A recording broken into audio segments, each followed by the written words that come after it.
Donc, Korach, en fait, c'était le cousin de Moshe Rabbeinu. Donc, il s'est dit, pourquoi moi, j'ai pas un autre... une place plus importante dans la communauté. Korach était très riche. Et Korach avait vu par Névoie qu'il allait avoir parmi ses descendants Shmuel. Et on dit que Shmuel avait un niveau spirituel qui équivalait à Moshe et Aaron réunis. C'était pas n'importe qui.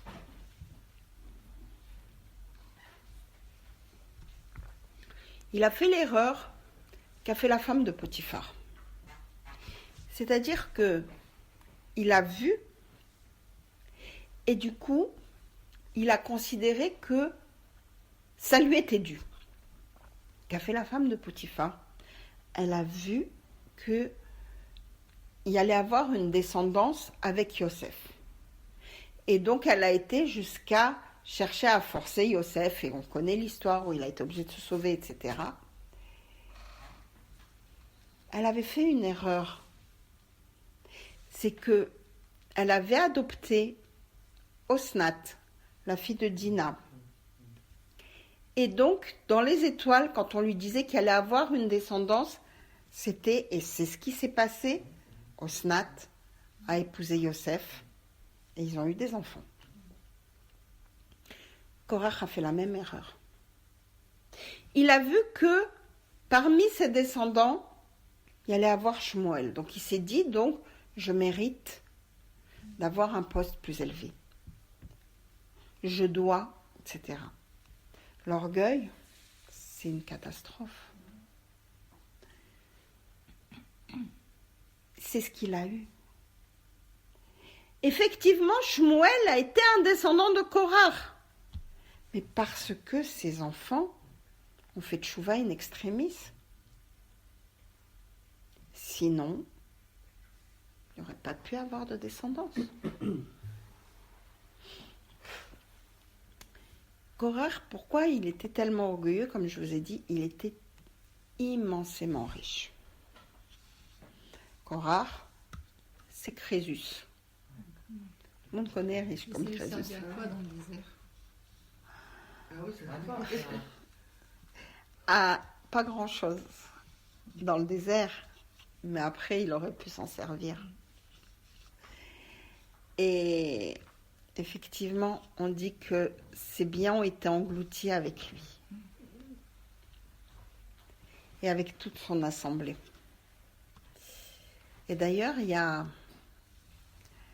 marqué que c'est dit que les âmes de Korach et de son assemblée, c'est dit comme ça dans la Gemara, qu'elles répètent inlassablement Moshe Emet Vetorato Emet. Moshe est vérité et sa Torah est vérité. Et nous, on est des menteurs.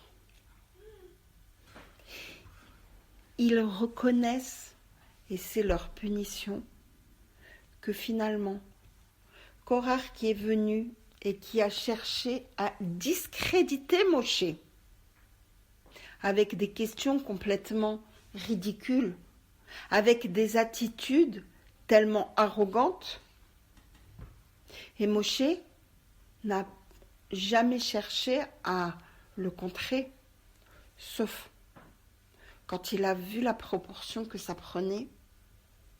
On dit c'est la seule fois où Moshe a demandé à Hachem de faire en sorte de prouver que c'était Moshe qui avait raison.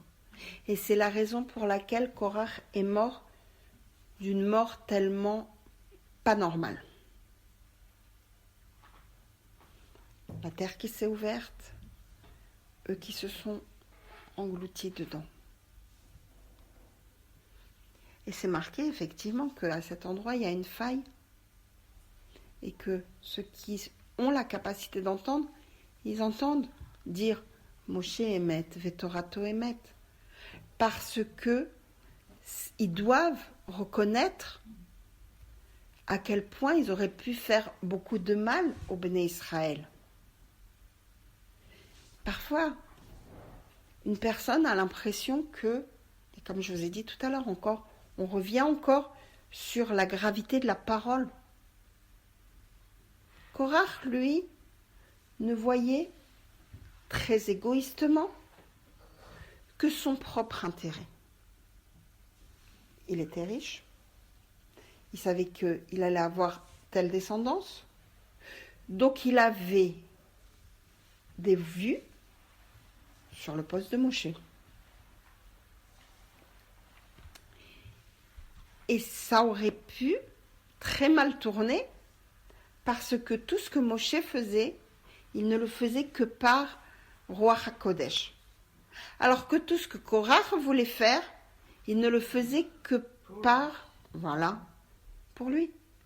Pour assouvir cet égoïsme, pour assouvir cet orgueil qu'il avait. Et là, pour le coup, on parle des femmes. Toi qui disais tout à l'heure, on parle très peu. Là, pour le coup, on parle des femmes. On parle de la femme de Korach, qui l'a malheureusement tellement mal conseillé. Et on parle de la femme de On Ben Pellet. C'est dans cette paracha qu'on parle d'elle. En tout cas, dans les commentaires. Et qu'est-ce qu'elle va dire à son mari ? Reste à la maison, qu'est-ce que tu as besoin d'aller te mêler d'une histoire qui ne te concerne pas ? De toute manière, que ce soit un qui soit chef ou l'autre qui soit chef, ça va t'apporter à quoi, toi ? C'est des histoires de coq. Bah oui. Et On Ben Pellet, il dit, oui, mais j'ai promis mon soutien. Ça aussi. Des gens qui promettent leur soutien à quelqu'un alors que c'est pas du tout justifié, qu'ils ne le méritent pas, qui ne devrait pas être soutenu, mais qu'on va soutenir pour X et Y raison. Et là, c'était le cas. J'ai promis mon soutien à Korach, comme les 250 personnes de la tribu de Réhouven, et comme un certain nombre d'autres personnes, qui ont été englouties dans la terre. Parce que Akadosh Baruch Hu, à ce moment-là, a vu que chaque action a des conséquences. Korach avait mal agi. Ceux qui cherchaient à le soutenir soutenaient quelque chose d'inadmissible. Et la femme de On Ben Pellet lui dit non. Toi, tu restes à la maison. Et c'est comme ça qu'elle a sauvé son mari. Ils sont venus le chercher. Elle avait fait boire pour qu'il soit endormi, pour qu'il ne se rende pas compte quand ils sont venus le chercher. Et elle s'est mise devant la tente, cheveux découverts, à se coiffer. Mais alors, c'était pas n'importe qui, Korach. Et toute cette assemblée, parce qu'on dit qu'ils se sont sauvés en courant quand ils ont vu les cheveux de cette femme. Maintenant, rassurez-vous, mesdames, vous pouvez vous coiffer toute la journée dans la rue, ça ne dérangera personne.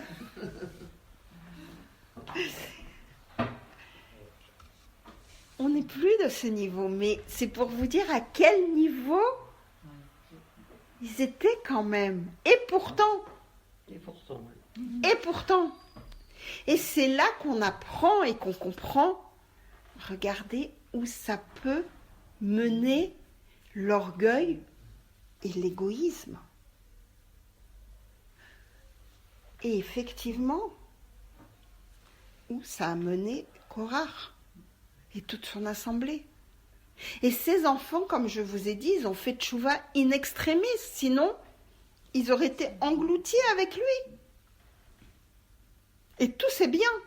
C'est-à-dire qu'on raconte même que quelqu'un qui avait emprunté une épingle à nourrice de la maison de Korach, cette épingle à nourrice était attirée par ce trou béant et allait tomber là-bas pour qu'il n'y ait rien qui reste.